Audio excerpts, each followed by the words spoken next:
네, 오늘 하나님께서 우리에게 주시는 말씀은 마태복음 5장 21절에서 26절 말씀입니다. 마태복음 5장 21절에서 26절 말씀입니다.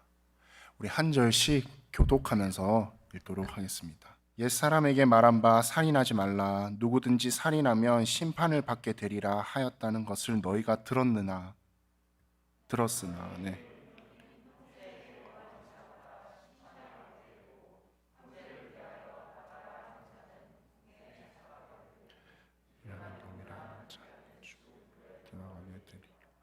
그러므로 예물을 제단에 드리려다가 거기서 네 형제에게 원망 들을 만한 일이 있는 것을 생각나거든 그 후에 와서 예물을 드리라. 너를 고발하는 자와 함께 길에 있을 때에 급히 사화하라. 그 고발하는 자가 너를 재판관에게 내어주고 재판관이 옥리에게 내어주어 옥에 가둘까 염려하라. 같이요. 진실로 내게 이르노니 네가 한 푼이라도 남김이 없이 다 갚기 전에는 결코 거기서 나오지 못하리라. 아멘. 네, 오래전에 제가 친구랑 아주 크게 다툰 적이 있습니다. 친구랑 다툰 후에 제가 너무 화가 나서 어떻게 했냐 하면 글을 적었어요. 글을. 아마 중학교 1학년 때 있었던 일인 것 같아요. 그 다투었던 친구가 생각이 나거든요. 그 친구가 중학교 1학년 때 친구라서 제가 그 당시의 일이 중1이었던 게 기억이 납니다. 그 친구를 욕하고 미워하는 글을 아마 썼던 것 같습니다. 그리고 나서 그 노트를 펼친 채로 그 옆에 잠이 들었어요. 잠이 들어 있는데 다음 날 새벽이 되었어요. 새벽에 아버지께서 방에 들어오셨습니다. 아버지께서 새벽에 방에 들어오셔서 그 노트를 발견하시고 노트를 읽으셨죠. 아버지는 제가 쓴 그 글을, 욕설과 그 저주의 글들을 읽고 놀라서 저한테 물으셨어요. 이거 네가 쓴 거 맞냐? 이렇게 물으셨습니다. 제가 그렇다라고 말씀드리니까 아버지께서는 저한테 이렇게 말씀하셨습니다. 남을 미워하는 그 마음을 그 친구한테 직접 표현하지 않고 네가 글을 쓴 거는 잘했다. 그 친구한테 직접 표현하지 않고 글을 쓴 건 잘했다 하고 그 후에 저한테 이렇게 물으시더라고요. 그런데 네 마음은 어때? 라고 이렇게 물으셨습니다. 어, 제 마음은 분노가 너무 가득했던 거죠. 글을 쓴다고 해서 분노가 풀렸던 건 아니었습니다. 아버지께서는 제가 분노와 속상한 마음을 계속 가지고 있다면 언젠가 그 마음 때문에 제 자신이 무너질 거라고 걱정된다라고 말씀을 하셨습니다. 그리고 제가 마음을 낫기 위한 해결책을 얘기해 주셨죠. 해결책은 그 친구를 용서하는 거다라고 하셨습니다. 그 용서는 그 친구를 위해서가 아니라 나를 위해서 용서하는 거다라고 말씀하신 게 지금 또 기억이 나고 마음에 남아 있습니다. 하지만 그 이후에 많이 누군가를 미워한 적도 있고 많이 증오하기도 하고 욕하기도 했었죠. 용서하려고 또 노력하지만 잘 안 될 때도 많았습니다. 오늘 본문은 이러한 분노에 대해서 예수님께서 이야기하신 부분을 우리가 함께 나눠보려고 합니다. 분노와 화에 대해서 나눠보겠습니다. 우리는 꾸준히 예수님의 가르침에 대해서 배우고 있죠.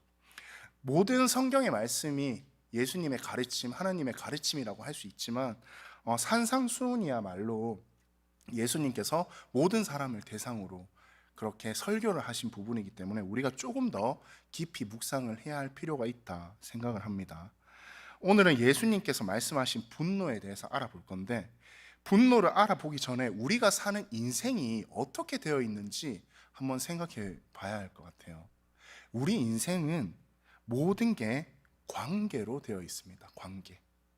관계로 되어 있어요. 수많은 관계성으로 인해서 우리의 인생이라는 것은 만들어지고 있는 거죠. 나 혼자 사는 이 삶이 아니기 때문에, 타인과 함께 사는 이 삶이기 때문에 그 관계들이 얽히고 설켜 있다는 거죠. 아무리 내가 삶에서 성공하고 삶에서 돈을 많이 벌고 여러 가지 성공을 하더라도 부부 간의 관계, 부자 간의 관계, 부모와의 관계, 친구와의 관계, 그리고 하나님과의 관계가 뒤틀려져 있다면 그것은 삶의 금이 간 겁니다. 관계가 깨어졌다는 것은 삶의 일부분이 깨어졌다기보다 삶 전체가 깨어질 수 있다라고 생각할 수 있습니다. 우리는 그래서 그 관계의 중요성을 알고 그 관계를 회복하려고 끊임없이 노력을 해야 합니다. 그리스도인은 하나님의 가르침을 바탕으로 관계 회복의 삶을 살아야 합니다. 그렇다면 관계 회복의 삶을 살기 위해서는 우리가 어떻게 해야 할까요? 관계 회복의 삶은 삶의 분노에서 벗어나고 용서와 화목으로 이루어져 가는 것입니다. 이게 바로 오늘 말씀의 결론인 거죠. 오늘 말씀 마태복음 5장 22절에서 21절에서 22절을 한번 보겠습니다. 옛 사람에게 말한 바 살인하지 말라, 누구든지 살인하면 심판을 받게 되리라 하였다는 것을 너희가 들었으나 나는 너희에게 이르노니 형제에게 노하는 자마다 심판을 받게 되고 형제를 대하여 나가라 하는 자는 공회에 잡혀가게 되고 미련한 놈이라 하는 자는 지옥불에 들어가게 되리라 라고 했습니다. 이 말씀에 보면 여러분 21절 말씀 한번 띄워주실래요? 21절에 하나 우리가 짚고 넘어가야 될 게 있습니다. 여기 끝부분에 너희가 들었으나 라고 되어 있습니다. 들었으나 라고 얘기하는 게 참 흥미롭죠. 왜냐하면 보통 특권층들, 바리새인들이나 서기관들 같은 경우에는 내려오는 율법책을 직접 읽었습니다. 그래서 예수님께서 표현하셨을 때 이렇게 얘기하죠. 너희가 읽은 바와 같이 라고 표현을 합니다. 하지만 오늘 이 산상수훈에서는 너희가 들었으나 라고 얘기를 합니다. 그 말은 구전으로 들어왔던 그 율법을 직접 읽지 못하고 율법을 직접 보지 못한 사람들에게 이 말씀을 지금 전하고 있다는 겁니다.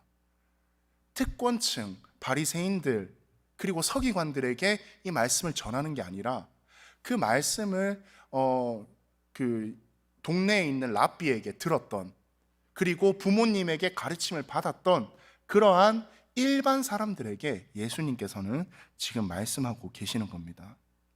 그런데 옛 계명에 보면 옛 사람에게 말한 바 살인하지 말라라는 계명이 있었습니다. 하지만 분노하지 말라라는 계명은 옛 계명에는 없었습니다. 그럼에도 불구하고 예수님께서는 왜 분노에 대해서 이렇게 강조하고 있을까요? 구약 시대에는 여러분 살인에 대해서 엄격하게 다뤘습니다. 왜 살인에 대해서 엄격하게 다뤘냐 하면 우리 인간은 하나님의 형상을 닮아서 창조되었다 생각을 했기 때문이죠. 그거 맞죠? 근데 사람을 분노하고 미워하고 이런 것보다 하나님 형상대로 지어진 저 사람을 어떻게 죽이지? 라는 마음이 더 컸던 거죠. 창세기 9장 6절을 보면 이렇게 나옵니다. 다른 사람의 피를 흘리면 그 사람의 피도 흘릴 것이니 이는 하나님이 자기 형상대로 사람을 지으셨음이니라 라고 말씀했기 때문에 엄격하게 살인을 통제하고 다스렸던 겁니다. 이런 계명들을 가장 잘 알고 있었던 사람이 누굴까요? 바로 특권층이었던 바리새인들, 서기관들이었죠. 그들은 심판받을 일을 하지 않았기 때문에 자기들이 의인이라고 생각했습니다. 나는 사람을 죽이지 않았어. 우리 여기서 사람 죽여본 사람이 있나요? 없다라고 할 수는 없지만 거의 없죠. 근데 우리가 사람을 죽이지 않았다고 해서 내가 의인이라고 생각하고 나는 하나님 앞에서 떳떳해 라고 생각하는 게 바로 이 당시 바리새인들과 서기관들의 사고였다는 것입니다. 하지만 예수님은 그게 아니라라고 얘기를 하시는 거죠. 22절 첫 구절에 여러분 이렇게 나옵니다. 나는 너희에게 이르노니 라고 합니다. 너희가 생각했던 거는 달라. 너희가 생각했던 거는 틀렸어. 살인만 하면 안 하면 돼 라고 하는 게 틀렸다. 내가 제대로 한번 얘기해 주겠다라고 하시는 말씀입니다. 살인에 대한 참 뜻을 내가 알려주겠다라고 얘기하고 계십니다. 여기서 심판을 받게 된다라고 하는 말은 형제에 대해서 또 살인을 하거나 누군가를 죽였을 때 심판받게 한다는 건데, 여기에서는 분노하고 라가라 하고 그리고 멍청하다 하고 미련한 놈이라 하는 것들은, 사람들은 모두 지옥불에 들어간다라고 하는 거죠. 여기서 라가라는 단어는 뜻이 텅 빈, 우둔한, 어리석은 이런 뜻을 의미하는 말로 아람어 중에 레카라는 것을 음력해서 라가라고 했다고 합니다. 바보라고 얘기하는 거죠. 멍청하다고, 미련하다고, 너 머저리구나 이렇게 얘기를 하면 그 자체가 벌을 받고 그 자체가 지옥불에 떨어지는 벌이라는 거죠. 그 죄라는 거죠. 살인만이 심판을 받는 게 아니라 분노 또한 심판을 받기 때문에 살인과 분노는 예수님께서는 동일하게 생각을 하신 겁니다. 정상적인 사람이 우리가 살아가면서 화나 분노를 한 번도 내지 않은 사람은 이 세상에 없을 겁니다. 오늘 본문을 읽고 약간 여러분들도 찔리는 게 있죠. 화가 많은 사람들이나 분노가 많은 사람들은 찔릴 수도 있습니다. 하지만 그럼에도 불구하고 우리는 화와 분노를 조절해야 하는 겁니다. 왜냐하면 사람은 결과를 보지만, 사람은 나는 쟤를 죽이지 않았어, 나는 쟤에게 화내지 않았어 라는 결과만 생각을 하지만, 예수님과 하나님께서는 그 과정을 그리고 그 동기를 중요하게 생각하기 때문입니다. 분노는 여러분 시한폭탄이랑 같습니다. 분노는 살인의 뿌리입니다. 분노가 지속되면 살인이 일어날 수도 있습니다. 우리는 그 근본의 뿌리를 뽑아내야 합니다. 분노가 계속 쌓여 있다가 폭발하면 그것을 감당할 수 없는 거죠. 에베소서 4장 26절에서 27절을 보면 이렇게 나옵니다. 분을 내어도 죄를 짓지 말며 해가 지도록 분을 품지 말고 마귀에게 틈을 주지 말라. 여기서 분이라는 것은 분노죠. 분노를 뜻하는 건데, 분노가 발전하면 죄를 지을 수 있습니다. 아까 말씀드렸듯이 사람을 죽일 수도 있는 거죠. 마음의 분노는 표현되지 않았지만 이미 살인한 것과 마찬가지라고 생각을 합니다. 그리고 해가 지도록 분을 품지 마라 라고 하는 것은, 해가 지는 동안 분을 품지 않고 분을 풀지 않고 잠들게 된다면 사단은 우리 마음속에 들어올 기회가 더 커지는 거죠. 그 마음의 분노가 사그러진다기보다 사단이 계속 들어와서, 악의 마음이 계속 들어와서 우리의 분노는 점점 더 커지게 되는 겁니다. 예전에 결혼식 때 주례를 했던 목사님께서 이런 말씀을 해주셨습니다. 화가 나도 둘이 싸우더라도 자기 전에는 꼭 풀고 자라 라고 해주셨습니다. 우리 마음속에 분노가 있다면 빨리 해결해야 합니다. 마귀에게 틈을 주면 안 됩니다. 부부 사이에도 부부싸움을 했다면 풀고 자야 합니다. 사랑하는 우리 디아스포라 청년 여러분, 마음의 분노가 여러분들에게도 있죠. 누군가를 미워하는 마음과 누군가를 시기하거나 누군가에게 화내고 있는 그 마음이 있다면 얼른 하루빨리 해결하시기 바랍니다. 시간이 해결해 주겠지라는 생각은 분노와는 다른 차원의 문제입니다. 시간은 사단에게 기회입니다. 그 기회를 주지 말고 빨리 해결하시는 여러분들이 되시길 간절히 바랍니다. 오늘 설교를 준비하면서 분노에 대해서 단어를 찾아보니까 헬라어로 두 가지의 단어가 있습니다. 첫 번째는 두모스와 두 번째는 오르게라는 단어입니다. 두모스와 오르게라는 단어가 있는데 오늘 본문에서 하는 말씀은 오르게입니다. 오르게. 두모스 같은 경우에는 여러분들 가랑잎이 활활 타다가 싹 사그라지는 그런 모습을 나타낸다고 합니다. 그냥 화를 빡 냈다가 너 뭐야 이렇게 했다가 또 어느 순간 싹 사그라지고 그런 사람들을 두모스라고 하고요. 오르게는 어떤 거냐면 마음속에 화나 분노를 마음 깊숙한 곳에 계속 가지고 쌓아가고 있는 것을 오르게라고 합니다. 이러한 오르게는 감정이 나쁠 때는 시한폭탄같이 갑자기 그 쌓여있던 모든 게 팡 폭발하게 되는 거죠. 그런데 이 부분은 여러분들 우리 팔복 중에 하나랑 연결해서 한번 생각을 해보고 싶습니다. 마태복음 5장 5절에 우리 팔복 설교를 할 때 했던 건데 온유한 자는 복이 있나니 그들이 땅을 기업으로 받을 것이미요 라고 합니다. 이 말씀을 보고 저는 그 당시에 이렇게 생각했어요.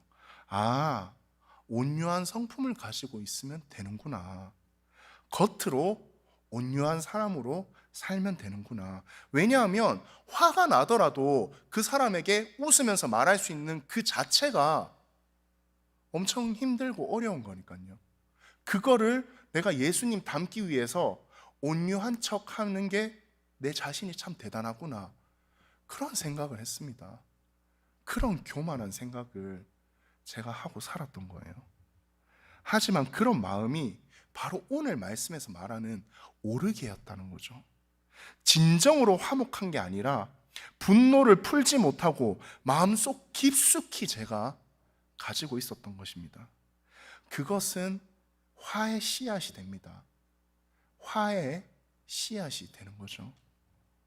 분노를 참고 있으면 그걸로 인해서 타인을 저주하고 타인을 마음속으로 욕하고 그런 마음들이 생길 수 있습니다.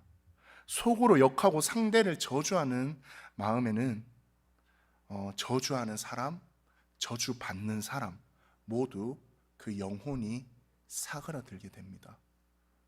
그 영혼이 병들게 되는 거죠. 요한일서 3장 1절에서 5절을 보면 그 형제를 미워하는 자마다 살인하는 자니 살인하는 자마다 영생이 그 속에 거하지 아니하는 것을 너희가 아는 바라라고 말씀하십니다. 우리는 분노의 마음으로 살인하는 자가 되면 안 됩니다. 사람을 직접 죽이지 않았더라도 저 사람을 죽이려고 마음속에 칼을 갈고 있다면 살인자와 다른 게 뭘까요? 우리 마음속에 분노만 가득하게 있다면 그게 뭐가 다를까요? 진정한 분노하지 않음을 우리는 화목을 통해서 느껴야 합니다. 오늘 말씀 중에 여러분 매우 중요한 부분이 하나 있어요. 22절에서 24절 사이에 나오는 한 단어인데 이게 바로 형제에게라는 단어입니다. 우리는 그 형제라는데 주목해 볼 필요가 있습니다. 형제라는 의미는 우리 여러분 형제님, 자매님 이렇게 하잖아요. 그리스도 안에서 한 가족된 같이 가족으로서 하나님을 섬기기 때문에 우리가 서로를 형제님, 자매님이라고 하는 거죠. 우리가 살아가면서 믿음 생활하면서 뗄래야 뗄 수 없는 사람들을 바로 형제라고 합니다. 하지만 우리는 가끔 가까운 사람에게 더 상처를 주려고 합니다. 어떻게 말을 해야 제가 평생 동안 마음을 아파할까? 어떻게 말을 해야 날카롭게 저 친구의 마음을 파고들까? 그런 생각을 하는 거죠. 가까우면 가까울수록 더 크게 상처를 줍니다. 부부 사이도 마찬가지고요. 가까운 친구 사이일수록 서로를 더 잘 알기 때문에 그 상처 어디를 눌러야 가장 아파할지를 아는 거죠. 마태복음 18장 35절에 이렇게 나옵니다. 너희가 각각 마음으로부터 형제를 용서하지 아니하면 나의 하늘 아버지께서도 너희에게 이와 같이 하시리라 라고 합니다. 가장 소중하고 가장 귀한 우리 형제 자매님들에게 상처를 주지 않는지 우리는 분명 뒤돌아보고 반성해야 할 겁니다. 친구뿐만 아니라 가장 가까운 내 가족에게, 가장 가까운 내 부모에게, 가장 가까운 내 자식에게 내가 상처를 주고 있는 건 아닌지 우리는 늘 반성해야 할 겁니다. 우리 가족과 우리 친구, 우리 동역자들에게 분노함을 죽이고 화목으로 다가가는 우리 디아스포라 청년들이 되었으면 좋겠습니다. 마태복음 5장 23절에서 24절을 보면 이렇게 나옵니다. 그러므로 예물을 제단에 드리려다가 거기서 네 형제에게 원망 들을 만한 일이 있는 것이 생각나거든 예물을 제단 앞에 두고 먼저 가서 형제와 화목하고 그 후에 와서 예물을 드리라 라고 합니다. 형제에게 분노를 가진 자는 예수님께서는 예배보다 화해가 우선이다 라고 얘기를 합니다. 예배를 드리러 가다가도 형제에게 분노한 일이 있다면 먼저 예배보다 그 분노함을 풀고 가라고 합니다. 먼저 화해를 신청하고 먼저 분노를 해결해야 합니다. 여기서 예수님은 예배 이야기를 꺼냅니다. 살인의 이야기를 꺼냈다가요, 분노의 이야기를 꺼냈다가요, 그 다음 예배의 이야기를 꺼냅니다. 왜냐하면 살인의 씨앗은 분노이고 분노의 해결책은 예배이기 때문이죠. 예배는 분노를 우리가 처리할 수 있고 분노를 해결할 수 있는 가장 우선적인 방법입니다. 우리는 예배 전에 분명히 분노를 해결해야 하고 분노가 해결되지 않았더라도 예배를 통하여, 내 삶이란 예배를 통하여 그 분노를 해결할 줄 알아야 합니다. 분노를 해결하지 못하면 예배는 제대로 되지 않는 거죠. 분명 그 분노는 예배를 방해하게 되는 겁니다. 하나님께서 우리에게 건강과 여러분 재물을 주시고 튼튼한 몸을 주시고 믿음을 주셔서 여러분들 하나님 안에서 복을 누리게 하는 이유가 뭘까요? 그것은 바로 하나님을 대신해서 가난한 사람을 섬기고 내 주변 사람을 사랑하고 내 주변 사람을 하나님 대신해서 육체적으로 안아주라고 이런 몸을 주신 거죠. 이런 건강과 이러한 믿음, 사랑을 주신 거죠. 하지만 우린 이 말씀을 제대로 실천하고 있나요? 이 말씀을 삶 속에서도 실천하고 있는 사람은 그리 많지 않을 것이라고 생각을 합니다. 하나님께서 우리들에게 최고로 명령하신 예배와 제사를 드리는 것보다 더 중요한 게 바로 이웃과 화목하기를 원한다 하셨습니다. 우리 주변에 있는 사람들 한번 지금 보세요. 여러분들 옆에 있는 사람들 한번 보세요. 가장 가까운 사람입니다. 저 사람에게 내가 분노하고 있지 않은지, 저 사람에게 내가 화를 내고 있지 않은지 여러분들 늘 고민하시고 반성하고 고치시고 더 나아가야 함을 주님 말씀드립니다. 분노를 해결할 수 있는 방법은 여러분 있습니다. 바로 아까 말씀드렸던 예배랑 기도인 거죠. 기도와 예배를 드린다고 해서 바로 분노가 다 사라지는 것은 아니죠. 하지만 우리는 분명히 예배와 기도를 통해서 분노를 없애기 위해서 노력해야 할 겁니다. 예수님을 닮아가도록 기도해야 할 거고요. 성령님이 나와 함께 해달라고, 나는 연약하다고 성령님 나와 함께 해주세요, 저 친구를 증오하는 이 마음을 하나님 없애주세요 라고 기도해야 할 겁니다. 그리고 이 예배를 통해서 나 같은 이 죄인도 용서해 주신 하나님의 사랑을 느끼고 친구를 용서해야 할 겁니다. 장 파울 리터라는 사람이 이렇게 얘기했다고 합니다. 우리는 용서받기 위해 기도하고 용서하기 위해 기도한다라고 합니다. 기도도 은혜 받는 것입니다. 여러분, 은혜 받는 것이에요. 하나님께 은혜 받기 위해서 우리가 예배를 드리고 기도를 하는 것처럼 우리가 누군가한테 은혜와 용서를 베풀어 줄 수 있으면 좋겠습니다. 사랑하는 디아스포라 청년 여러분, 예배를 통해서 하나님의 사랑을 듬뿍 만끽하시기 바랍니다.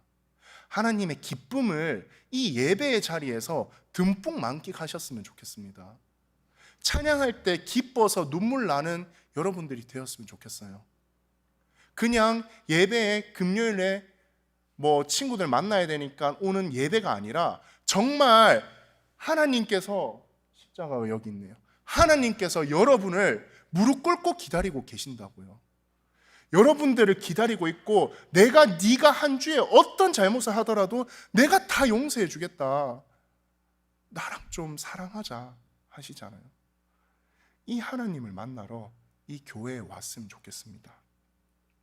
용서받고 용서하고 예수님이 가르쳐준 삶의 예배로 살아내는 우리 사랑하는 디아스포라 청년들이 되었으면 좋겠습니다.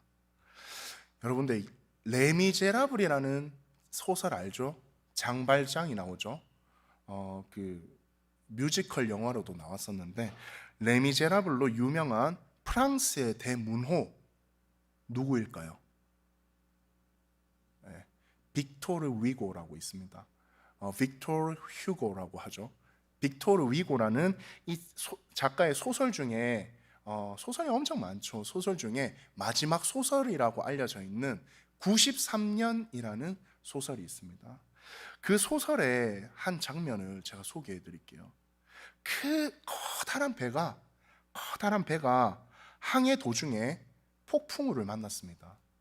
그 폭풍우를 만났는데 그 배의 앞부분에는 수송용 대포가 실려져 있습니다.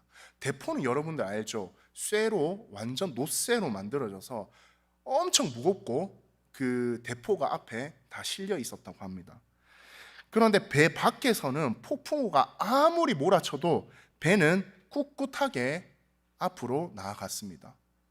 그렇게 나아가다가 갑자기 대포를 묶고 있던 쇠사슬이 풀리는 순간 그 대포는 이래저래 흔들리면서 배를 부서뜨리기 시작합니다. 그 안에 있는 대포가 위험한 거죠. 밖에 아무리 크게 몰아치는 폭풍우가 위험한 게 아니라 그 안에서 흔들리고 부서뜨리고 하는 그 무겁고 무거운 그 대포가 가장 위험했던 것입니다. 이것은 몇몇 선원들이 내려가서 결사적으로 그 대포를 안고 부딪히지 않게 하려고 노력해도 그 대포 하나가 얼마나 큰데요.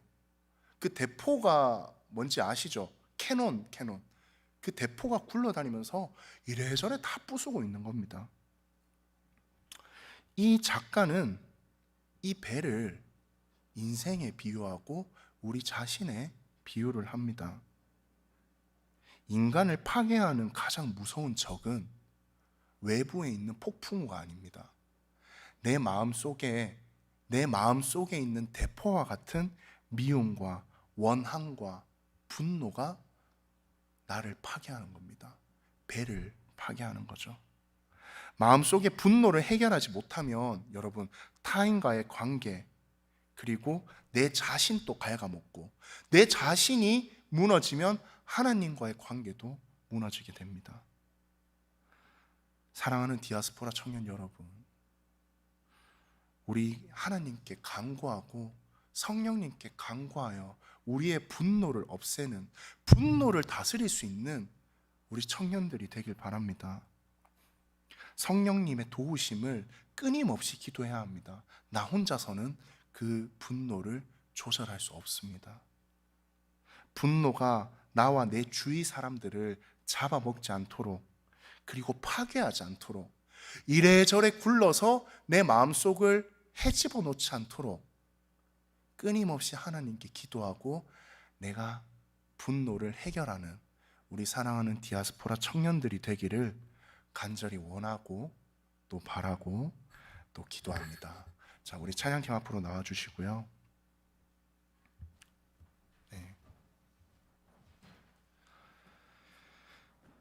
네, 우리 같이 여러분 말씀 기억하면서 같이 찬양했으면 좋겠습니다. 찬양은 내가 주인 삼은 모든 건 내려놓고입니다. 이 찬양을 왜 여러분들과 함께 하고 싶었냐 하면, 내가 주인 삼은 게 뭘까 생각을 했습니다. 내가 남한테 화가 나고 내가 남한테 분노가 일어나는 것은 내가 내 마음속에 주인 삼은 하나가 있기 때문이죠. 근데 내 마음속에 가장 크게 주인 삼은 것은 여러분, 나 자신일 겁니다. 나 자신일 거예요. 이 세상에 나보다 중요한 게 있을까요? 이 세상에 나보다 더 소중한 게 있을까요? 네, 있습니다. 하나님이시죠? 라고 우리가 얘기할 수 있어야 돼요. 나보다 더 소중한, 내가 나를 주인으로 삼고 있는데 내 삶의 주인은 난데, 이것을 우리 살포시 내려놓읍시다.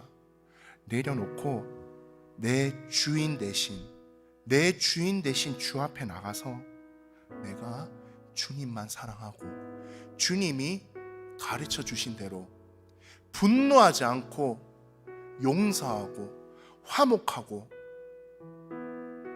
그러한 삶을 살기 바랍니다. 주님 앞에서 거친 풍랑에도 깊은 바다처럼 잠잠하게 하신다고 합니다. 내 마음속에 흔들리는 이 대포들을 없애버립시다. 거친 풍랑에도 나는 무너지지 않습니다. 분노와 원한, 그리고 시기와 질투, 미움이 나를 무너뜨립니다. 그것을 해결할 수 있고 컨트롤할 수 있고 제어할 수 있는 우리 여러분들이 되기를 바라면서 우리 같이 가사 생각하면서 이 찬양 드리도록 하겠습니다. 내가 주인 삼은 모든 건 내려놓고 내 주 대신 주 앞에 나가 내가 사랑했던 모든 건 내려놓고 주님만 사랑해. 내가 주인 삼은 모든 건 내려놓고 내 주 대신 주 앞에 나가 내가 사랑했던 모든 건 내려놓고 주님만 사랑해. 주 사랑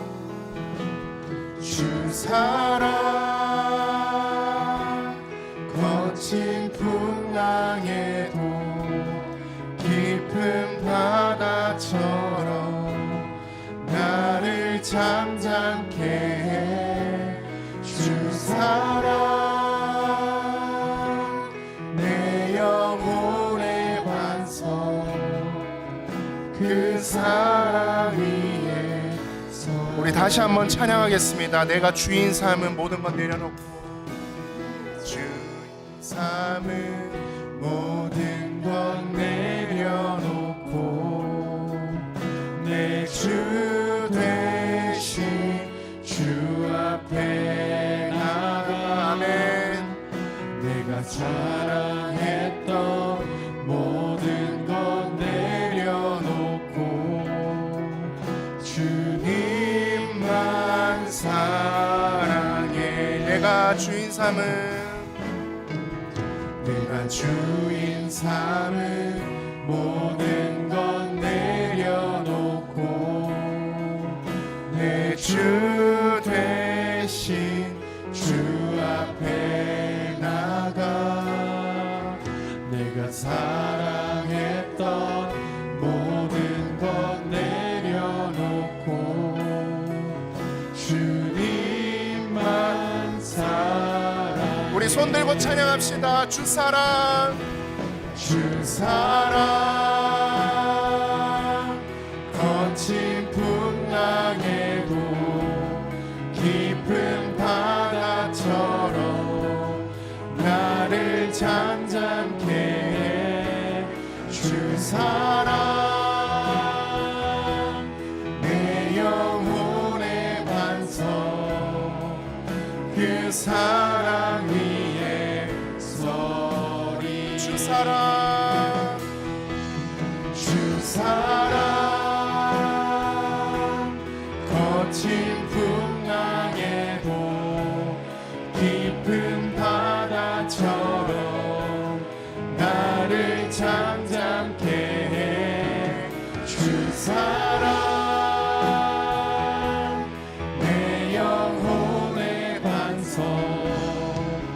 그 사랑 위에 서리.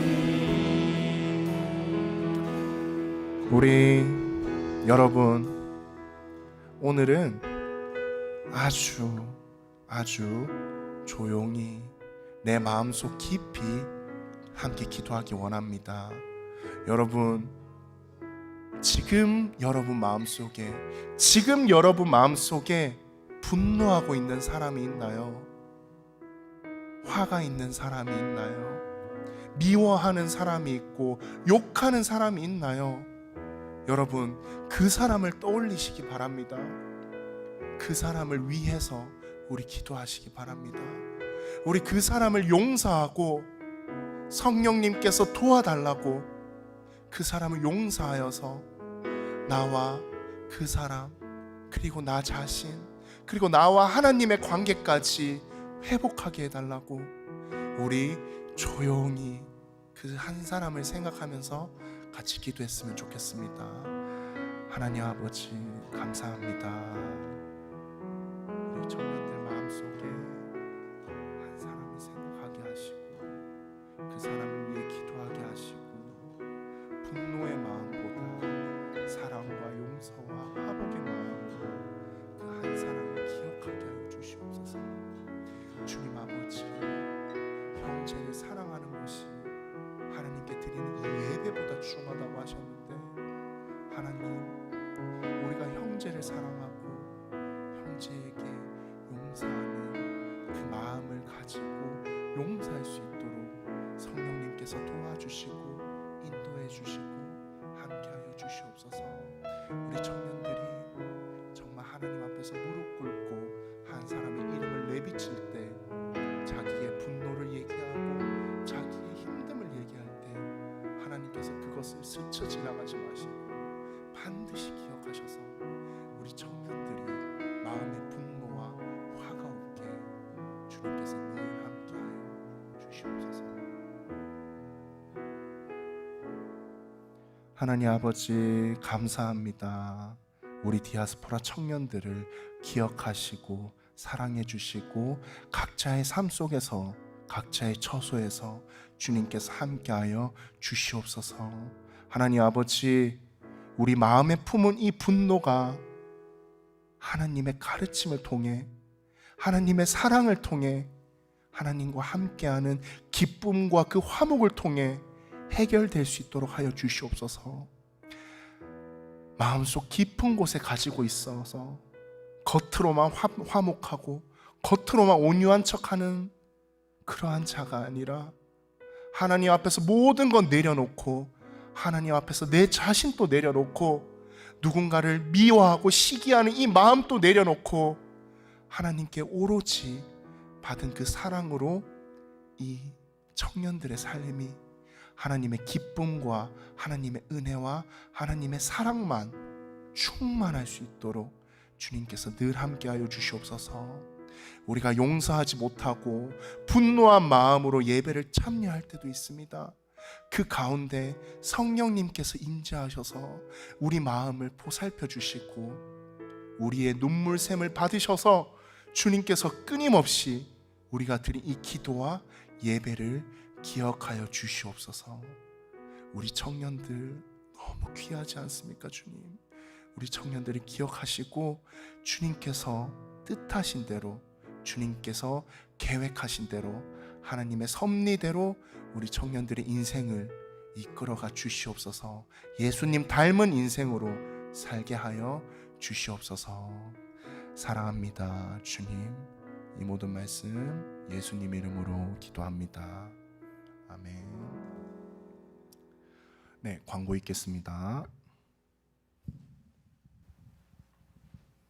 안녕하세요. 광고 드리겠습니다.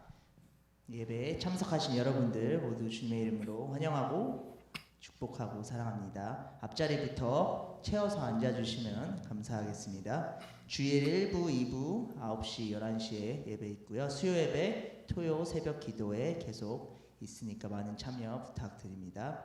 매주 주일 예배 후 친교실에서 청년부 친교가 있으니까 많이 참석 바랍니다. 예배 전 중보기도 모임 계속 6시 30분부터 20분간 잠옷실에서 있으니까 많은 참여 부탁드리고요. 청년부에서 드려지는 헌금이 월드비전과 컴패션에 보내어서 아이들을 돕는데 저희가 지금까지 했던 거랑은 조금 다르게 이제 매월 셋째 주에 헌금을 이제 뭐 현금으로 준비하셔도 되고 아니면 셋째 주에 이트랜스퍼로 드릴 예정이니까 그때 준비하셔서 매달 셋째 주에 가져오시면 되겠습니다. 다음 헌금 시간은 6월 19일 셋째 주에 있겠습니다. 그때 기도하는 시간도 가지고 이 컴패션과 월드비전에서 저희가 후원하는 아이들 기도하는 시간도 가질 예정이니까 그때 준비하셔서 매월 셋째 주에 헌금을 해주시면 되겠습니다. 오늘 처음 오신 새가족분들, 새가족반 졸업하지 않으신 분들 예배 후 친교실 새가족 테이블에 모여주시는 게 아니라 앞에 피아노 앞에서 모여주시면 되겠습니다. 끝나고 피아노 앞으로 모여주세요. 새가족분들은 청소년부 교사 계속 모집하고 있다고 하네요. 청소년에 대한 마음이 있으시거나 교사로 섬기고 싶으신 분은 전도사님께 정경근 전도사님께 알려주셔도 되고 청소년부 전도사님 이수지 전도사님께 알려주셔도 되겠습니다. 다음 주가 드디어 이제 야외배 또래 바베큐를 하는데요. 오늘까지 또래장분들이 야외배 참석 인원을 파악해서 알려주실 거예요. 많은 분들이 이미 알려주셨는데 안 알려주신 또래장분들은 잊지 마시고 오늘 지나가기 전까지 오늘 오후 11시 전까지 꼭 엑셀 시트 업데이트 해주시거나 약간 좀 약해 그 컴퓨터나 폰 다루는 방법을 몰라서 잘 엑셀 시트 업데이트하는 방법을 모른다 그러면은 임원들에게 알려주시면 되겠습니다. 다음 주 보네스팍에서 시간은 오후 6시에 있고요. 사이트는 어디서 모일 건지는 그날 당일 또래장분들 통해서 광고가 나갈 예정이니까 그거는 그렇게 알고 계셔 주시면 되겠습니다. 아동부 올해 유아유치부 BBS 청년부 발런티어를 계속 모집한다고 하네요. 주제는 스텔라고 이제 6월 23일 금요일부터 25일 주일까지 있습니다. 관심 있으신 분들은 신하영 전사님께나 아니면 안소연 전사님께 연락해 주시면 되겠습니다. 저희 이제 여름 선교가 몇 가지가 있을 예정인데 바사노 여름 선교는 저번 주에도 광고를 드렸는데 캘거리에서 한 1시간 정도 남동쪽으로 떨어진 캐네디언 마을에서 바사노 교회에서 여름 선교를 하게 됩니다. 일단은 일시는 7월 14일 금요일부터 16일 주일까지고요. 저희가 목요일 날 저녁에 들어가서 준비를 하는 걸로 시작해서 선교를 한 3박 4일간 할 예정이니까 정경우 전사님께 알려주시면 되고요. 바사노 여름선교 참가하는 청년은 아동부 또는 유아유치부 BBS 청년부 발론티어로 꼭 참여 부탁드립니다. 모집 인원은 선착순 6월 11일까지 15명이고요. 이미 많은 분들이 전사님께 말씀해 주신 걸로 아니까 가시고 싶으신 분들은 늦지 않게 꼭 6월 11일까지 말씀을 해주시면 되겠습니다. 예전에는 그 바사노에 있는 교회에서 한 4-50명 정도 되는 청소년들과 아이들이 아동부 아이들이 있어서 저희가 그 아이들을 청소년들 대상으로 BBS를 했는데 이번에는 아이들 숫자가 한 10명 남짓으로 줄어들어서 올해는 그 근처에 커뮤니티에 있는 학교가 유치부에서 12학년까지 다니는 학교가 한 400명 정도 다니는 학교가 있다고 하는데 그 대상을 저희가 넓혀서 그 커뮤니티 아이들까지 같이 BBS를 해주고 그럴 계획이 있으니까 관심 있으신 분들은 꼭 전사님께 말씀해 주시기 바랍니다. 그리고 오전에는 BBS를 하고 오후에는 이제 주민분들 이제 농사 짓는 분들이 많은데 그분들 이제 도와드릴 수 있는 부분 도와드리고 또 저녁에는 저희끼리 이제 말씀도 읽고 이제 찬양도 할 수 있는 교제하는 시간 가질 거니까 관심 있으신 분들은 말씀해 주시기 바랍니다. 네.